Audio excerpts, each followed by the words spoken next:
Hey fly tiers, welcome back. My name is Matt, and the pattern I'm going to be tying tonight is another Joe Humphreys classic nymph pattern. This one's called Hump's Pheasant Tail. Now, it's very similar to the 7,000 other pheasant tail patterns out there, but two primary differences. First, the thorax is not peacock herl, but it's a brown dubbing, either synthetic or a natural. And the legs are not the tips of pheasant tail fibers as are most pheasant tails. They are actually partridge. It's not too difficult to tie. I think you're going to enjoy it. Stick around.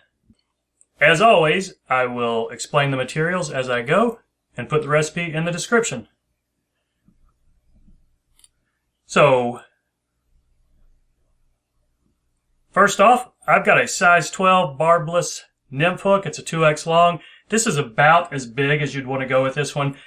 Probably down to size 18, with the most common being the size 16. Lay down a base of black thread. I'm using UTC 70 denier. So take that back to about where the barb of the hook would be. Now take about 5 pheasant tail fibers.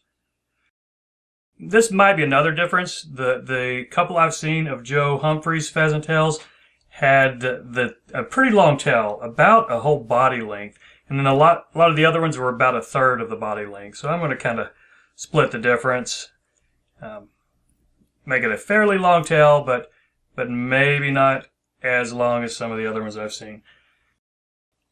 After you got a couple of locking wraps there, use some brass or copper wire for the rib. Now this is size small UTC ultra wire. Now actually let's go ahead and park that up here. And I've seen some folks tie the rib in before the tail and some folks do it after. So I suppose whatever your preference is. So I lay that in at about 45 degrees. Now I'm going to tie it in on the near side of the hook here. Keep it parallel to the hook all the way back.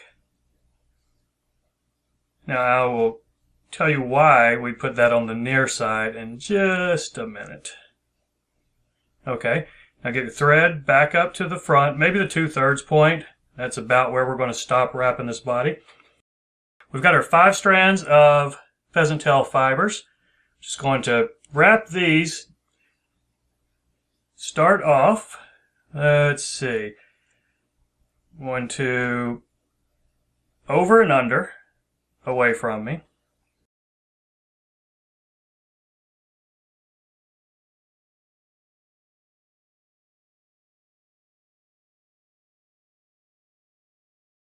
So catch it in up there to the 2/3 point. A couple of locking wraps there. Go ahead and snip these butt ends off. Might want to take a couple extra wraps. Now for the rib, see why we had it on the near side of the hook, so we're going to counter wrap it. About 5 turns up here. And when you counter wrap it, that first wrap is not going to mess with your tail.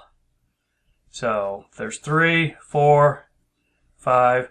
And what I do here, I stop at the top and I will put a couple of wraps on at the top. And then I'm going to put some tension on this, pull my thread tight. There's no tension, there's tension. And that just helps me to spin it off right there. Couple locking wraps right there. Back to where we want to start the thorax, maybe about that first wrap right there, or last wrap, I guess. Now, in the Joe Humphreys pattern, it calls for brown hen for the wingcase. Now, chicken hen, pheasant hen, I don't know. I'm just taking a slip of a pheasant hen flight feather. So I'm going to catch this in on the top. Probably really doesn't matter. It's only a small slip showing. Before you lock it down too much, bring it over the top and then make sure you've got it where you want. See, take a look at that. I think that's about where we're going to want it. So I think that's fine there. We'll go ahead and catch these in. And for the thorax, Joe uses or use in this pattern just brown dubbing. I suppose you could use synthetic. I've been using rabbit. Not too sparse, a fairly decent clump of it. I mean, you want the thorax obviously to be a little bit thicker than the body. So after you've waxed your thread, dub a bead onto here. We'll speed this up.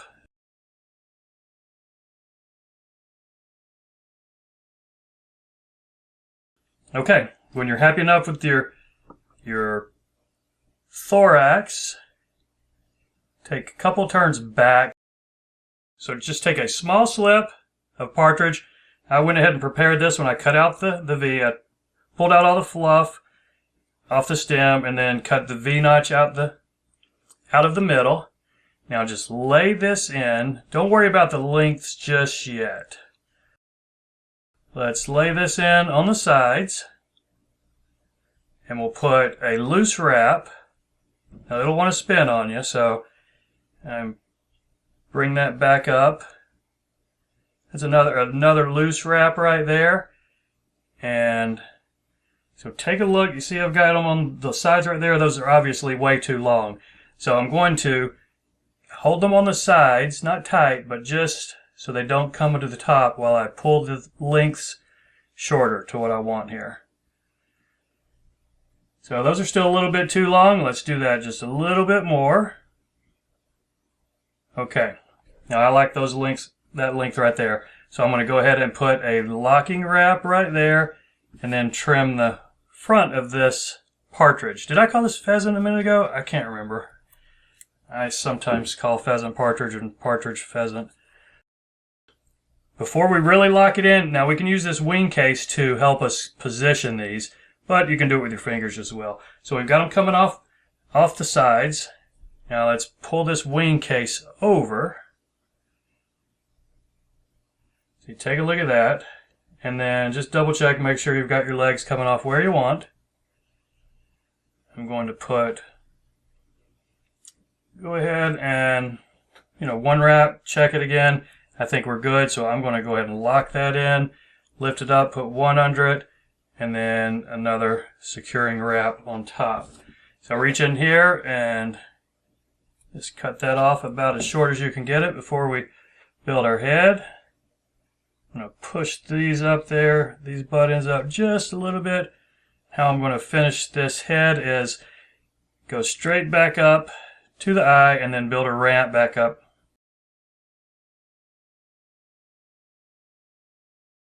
Okay, I like that all right. I'm going to go ahead and put a whip finishing on it, and then I'll show you the last step here in just a minute.